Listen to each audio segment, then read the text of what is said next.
इतना तरस रहा है कि 3 बार आया हूं पर शिखर जी की चरण पहाड़ की वंदना नहीं कर पाया हूं। ऐसा नहीं कि कई वृद्धता के कारण से, लेकिन कहीं ना कहीं कोई बीमारी किसी प्रकार का ऐसा आफत आ जाती है और वह नहीं कर पाता है। और संयोग देखिए, उससे कहा कि कल जाऊंगा सुबह में। हम लोग तो सुबह सुबह जाते हैं और आप लोग रात में 2:30 बजे चढ़ जाते हो, कोई 2 बजे चढ़ जाता है, कोई 1 बजे चढ़ जाता है। कुछ लोग तो सोते ही नहीं, चलते ही चले जाते हैं, 2:30 बजे जाते हैं। ऐसा होता है। आखिरकार उसका कर्म का संयोग ऐसा क्षेपसम को प्राप्त हुआ। उसके अंदर की भाव देखता है। वो जब वंदना कर रहा है और एक एक चरणों पर एक एक टॉक पर जा रहा है, आंखों से आंसू आ रहे हैं कि भगवान कितना पुरुषार्थ के बाद मुझे शिखर जी की वंदना हो रही है। सोचो। और वो आनंद के साथ वह वंदना कर रहा है। मेरे लिए आज का दिन धन्य है, अहोभाग्य है। कितना सातिशय पुण्य का उदय होता है। इसलिए कहीं पर भी अपन सोच लेना, जिस दिन तुम भगवान के सामने जाते हो, मंदिर आते हो और घर छोड़ करके आते हो, सारा का सारा भगवान के चरणों में पहुंचते हो, तो सोच लेना कि ये घड़ी मेरी सबसे बड़ी उत्तम घड़ी है। तो आज मैं भगवान के छत्र छांव पर उनके चरणों, उनकी वितराग मुद्रा को देख रहा हूं। आज आप लोगों को ये प्रसंग जो है, चांदोरिया वालों को और सुकमाल नगर वालों को हम तो लोगों से कहेंगे कि जब तुम आए थे छोटे छोटे घरों में रह कर के अपना काम चालू किया था, और जब आपका भगवान का मंदिर बना था, है ना, जब भी मंदिर ऐसे ही था, आज भी मंदिर ऐसे ही है ना। लेकिन आपके घर बड़े भय कि नहीं भय हुए हैं? एक की जगह 2 हुए कि नहीं हुए? महाराज पहले हम एक घर में 4 भाई रहते थे, अब चारों के अलग अलग घर हैं। जैसे कि यहाँ पर हमारे वो उस समय हम जो दादा थे ना, दयाचंद जी, उनके 4-5 सुपुत्र हैं। सबके अपने अपने घर, पहले सब एक ही घर में रहते थे कि नहीं रहते थे? लेकिन अब सबके अपने अपने, अब यहाँ तक कि उनके बेटों के भी घर अलग अलग हो गए होंगे। पर बंधुओं, उसका मूल कारण यही है कि जहाँ अपन रहते हैं उन भगवान को अपनी कॉलोनी का सबसे बड़ा कहना चाहिए कि तुम्हारे कुल देवता अगर कोई है तो भगवान महावीर स्वामी है, यहाँ वालों के लिए, है ना। और हमारे कुल देवता हमारे भक्ति से, देखियो आप हमारे भगवान को प्रसन्न नहीं कर सकते, न नाराज कर सकते हो। क्यों? महाराज हम मंदिर नहीं आए तो भगवान नाराज हो जाएंगे, और हम रोज अच्छे से पूजा करेंगे तो हम पे प्रसन्न हो जाएंगे। वे कहते हैं तुम आओ सो ठीक है, नहीं आओ सो ठीक है। क्यों? तुम्हारी राजी और नाराजी से मेरा कुछ होने वाला है ही नहीं। और वीतरागी वो कहता है, वीतरागी वही होता है तुम्हारी भक्ति से प्रसन्न भी नहीं होता और तुम्हारी भक्ति नहीं करने से रोषित भी नहीं होता। वही वीतरागी है। हमारे भगवान वीतरागी है, ये तो तुम्हारे हाथ में है। देखिए, नदी ने आज तक कभी तुमसे ये कहा, शिकायत की कि तूने मेरे ऊपर गंदगी फेंकी? नहीं। तूने मुझे साफ किया? तूने मेरी पूजा की? नहीं। नदी का स्वभाव है कि कोई भी यहाँ आएगा उसको शीतलता देना। एक बार अगर तुम नदी में अवगाहित होकर के स्नान करोगे तो नदी तो हमेशा, चाहे गंदा व्यक्ति जाए, कहीं साफ सुथरी जाए, चाहे रईस जाए, चाहे गरीब जाए, कोई भी जाए, उसका काम शीतलता प्रदान करना है। तो बस ये वीतराग रूपी गंगा है ना। ये कौन सी गंगा है? वीतराग रूपी गंगा है। एक बार अच्छे, छोटा हो चाहे बड़ा हो, बूढ़ा हो या बच्चा हो, कोई भी आकर के वहां बैठ करके अच्छी भक्ति भाव के साथ और अच्छे से उसमें अवगाहित होता है तो हमारे भगवान की उस मुद्रा से उसे शीतलता प्राप्त अवश्य हो जाती है। हम अपने आप को शीतल बनाना चाहते हैं तो संसार में महाराज जहाँ जाओ वहाँ कहीं तन दुखी है, कोई मन दुखी है, कोई धन दुखी है। एक आदमी के पास पैसा बहुत है पर तन से दुखी है, एक आदमी के पास तन तो स्वस्थ है पर धन भी है पर मन से दुखी है। एक व्यक्ति है वो आकर के क्या कहता है, महाराज तन मन तो ठीक है पर धन नहीं है। दुखी सब है कहीं ना कहीं किसी ना किसी से। एक के पास गया, महाराज मैं तन से स्वस्थ हूँ, मन में इतना बड़ा कारोबार है, इतना पैसा है, सब कुछ है, बहुत सारे काम धंधे करने वाले हैं और अच्छे से मन से भी हमारे जैसा सोचो वैसा हम कर जाते हैं, मन से धन की कोई कमी नहीं है। लेकिन चौथा वो व्यक्ति कहता है मुझे अगर कोई सबसे बड़ी कमी है तो मेरे पास ऐसे भगवान के दर्शन करने का सौभाग्य नहीं है। अब सोचो आप, तन मन धन तीनों है उसके पास, सोचता हूं कि भगवान की पूजन करो, भगवान की आराधना करो, लेकिन मंदिर बहुत दूर है, हमारे नगर में मंदिर नहीं है।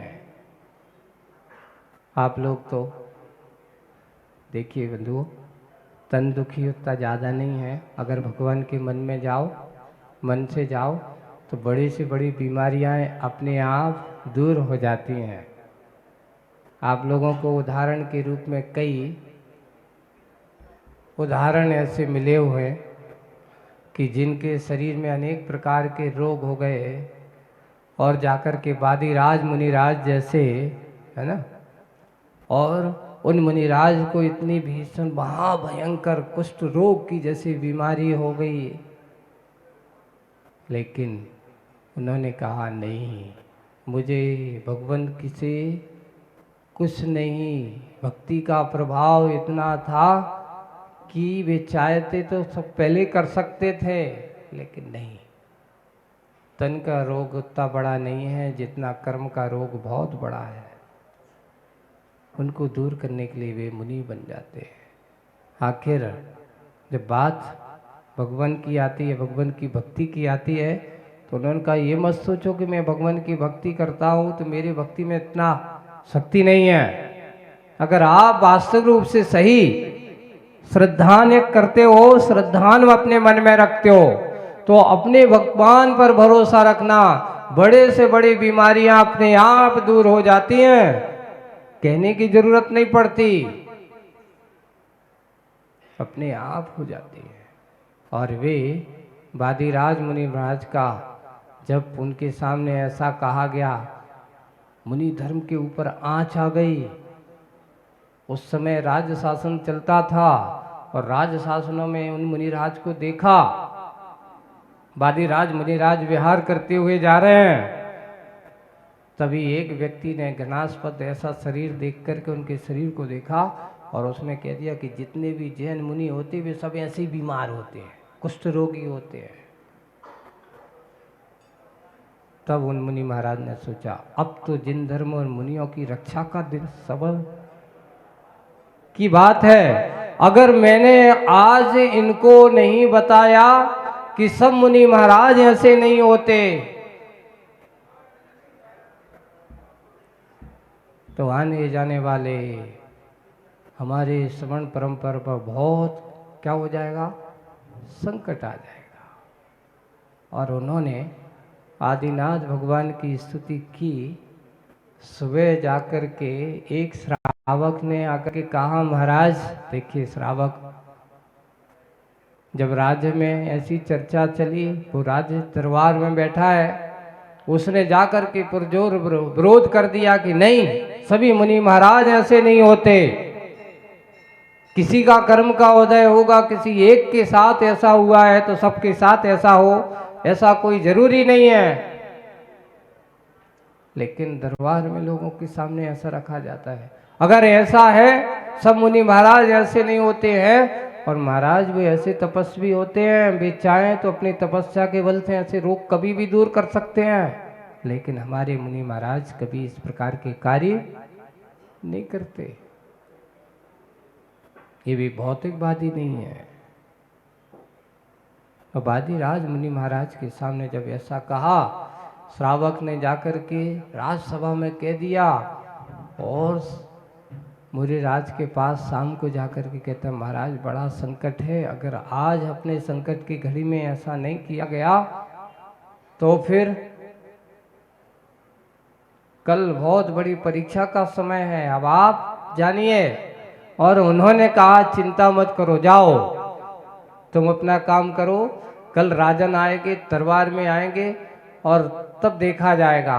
और उन्होंने रात भर में अपने आदिनाथ भगवान की स्तुति करते हैं, और उन्होंने लिखा, उस आप कल्याण मंदिर स्तोत्र पढ़ना, नहीं, हाँ, एक ही भाव स्तोत्र, सॉरी, एक ही भाव स्तोत्र है ना, उस पर लिखा है कि हे भगवान, अगर आपकी भक्ति से अगर मेरी ये देह स्वर्णमयी हो जाए तो मुझे कोई आश्चर्य की बात नहीं है,